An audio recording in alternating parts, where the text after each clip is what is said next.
മലയാള സിനിമയിലെ ഹൊറർ സിനിമകളുടെ ചരിത്രം വളരെ വലുതാണ്. 1964 പുറത്തിറങ്ങിയ ഭാർഗവീ നിലയം മലയാളത്തിലെ ആദ്യത്തെ ഹൊറർ സിനിമയായി കണക്കാക്കുന്നു. ഈ സിനിമ പ്രേക്ഷകർക്ക് ഒരു പുതിയ അനുഭവം നൽകി. അതിനുശേഷം നിരവധി ഹൊറർ സിനിമകൾ മലയാളത്തിൽ ഉണ്ടായിട്ടുണ്ട്. ചില സിനിമകൾ പ്രേക്ഷകരെ ഭയപ്പെടുത്തുന്നതിൽ വിജയിച്ചപ്പോൾ മറ്റു ചിലത് അത്ര വിജയകരമായില്ല. എന്നാൽ എല്ലാ ഹൊറർ സിനിമകളും പ്രേക്ഷകരെ ആകർഷിക്കുന്നതിൽ വിജയിച്ചിട്ടുണ്ട്. മലയാളത്തിലെ 5 നല്ല ഹൊറർ സിനിമകൾ ഏതൊക്കെയാണെന്ന് നമുക്ക് നോക്കാം.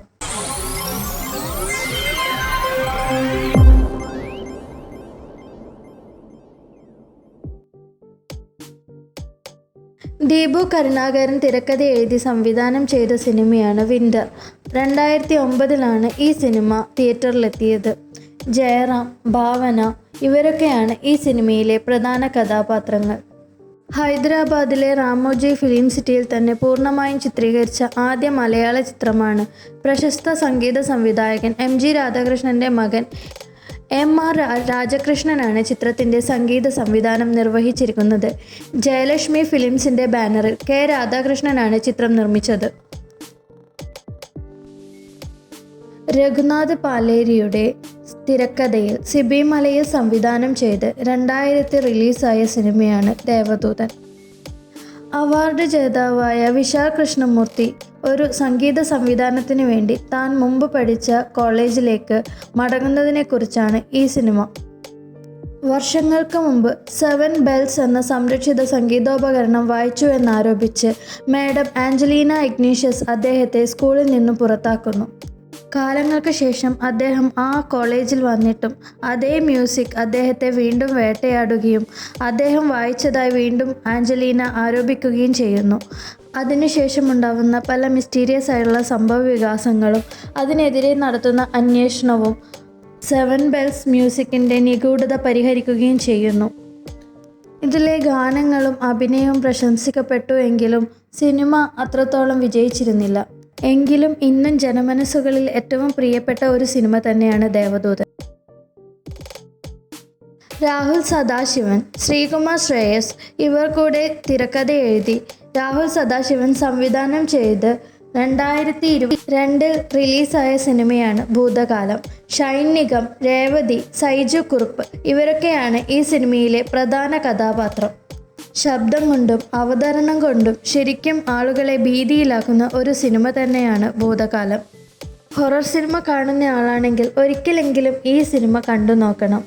ഈ സിനിമയിൽ ജനശ്രദ്ധ കൂടുതൽ ആകർഷിക്കുന്ന ഭാഗം ഏതാണെന്ന് ചോദിച്ചാൽ സെക്കൻഡ് ഹാഫിൽ ക്ലൈമാക്സ് സീനാണ്. പ്രേക്ഷകരെ ഒരു നിമിഷം പോലും കണ്ണിമ വെട്ടാതെ പിടിച്ചിരുത്തും. ഒരു അമ്മയും മകനും മാത്രം താമസിക്കുന്ന വീടും അതിനെ ചുറ്റിപ്പറ്റി നടക്കുന്ന മിസ്റ്റീരിയസ് ആയിട്ടുള്ള അനുഭവങ്ങളുമാണ് ഈ സിനിമ. VFXും AI ഇല്ലാതിരുന്ന കാലത്ത് തന്നെ ജനമനസ്സുകളിൽ ഇടം പിടിപ്പിച്ചതും ഭയപ്പെടുത്തിയതുമായിരുന്ന ഒരു സിനിമയായിരുന്നു ശ്രീകൃഷ്ണപരുന്ത്. PV തമ്പിയുടെ മലയാളം നോവലായ കൃഷ്ണപരുന്ത് എന്ന നോവലിനെ അടിസ്ഥാനമാക്കി A. വിൻസെൻ്റ് സംവിധാനം ചെയ്ത സിനിമയാണ് ഇത്.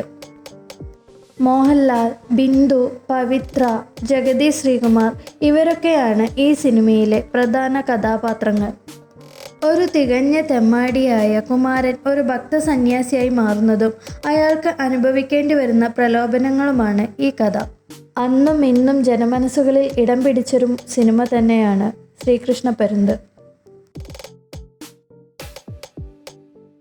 കോമഡി സിനിമയാണെങ്കിലും ഹൊറർ സിനിമയാണെങ്കിലും മലയാള ജനമനസ്സിൽ ഏറ്റവും പ്രിയപ്പെട്ട ഒരു സിനിമ തന്നെയാണ് മണിച്ചിത്രത്താഴ്.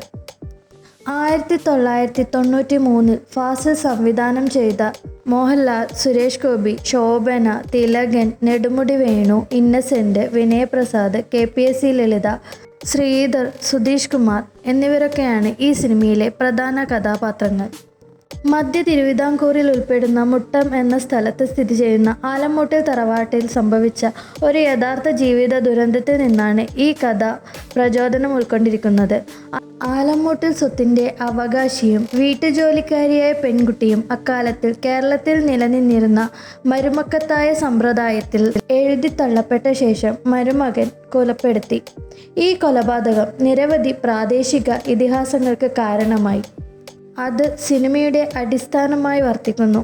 ചിത്രത്തിൻ്റെ രചയിതാവായ മുട്ടം തൻ്റെ മാതൃകുടുംബത്തിലൂടെ ആലംമൂട്ടിൽ തറവാട്ടിലെ അംഗമായതിനാൽ യഥാർത്ഥ ജീവിത സംഭവങ്ങളിൽ പ്രചോദനം ഉൾക്കൊണ്ടാണ് ചിത്രം നിർമ്മിച്ചതെന്ന് സ്ഥിരീകരിച്ചു. അക്കാലത്ത് ഇന്ത്യൻ സിനിമയിൽ സാധാരണമല്ലാത്ത ഒരു അസാധാരണ പ്രമേയമാണ് ഈ ചിത്രം കൈകാര്യം ചെയ്തത്. പല തിയേറ്ററുകളിലും ഈ ചിത്രം 300 ദിവസം പ്രദർശിപ്പിച്ചു. ഈ സിനിമ 4 ഭാഷകളിലേക്ക് പുനർനിർമ്മിക്കപ്പെട്ടു. കന്നഡയിൽ അപ്തമിത്ര, തമിഴിൽ ചന്ദ്രമുഖി, ബംഗാളിയിൽ രാജ്മഹൽ, ഹിന്ദിയിൽ ഭൂൽഭുലയ്യ എന്നിങ്ങനെ പുനർനിർമ്മിക്കപ്പെട്ടു.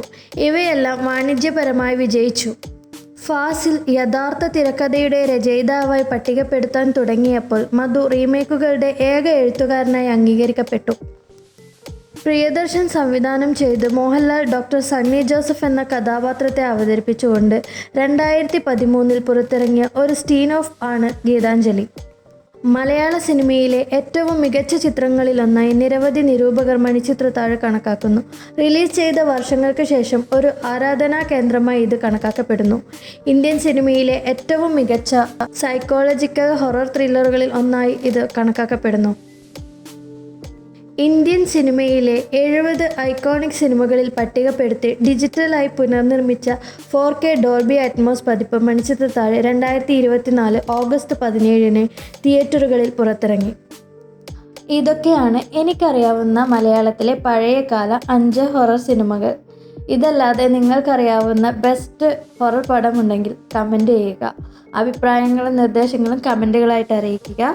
ചാനൽ സബ്സ്ക്രൈബ് ചെയ്യുന്ന കാര്യം ഒന്ന് പരിഗണിക്കുക.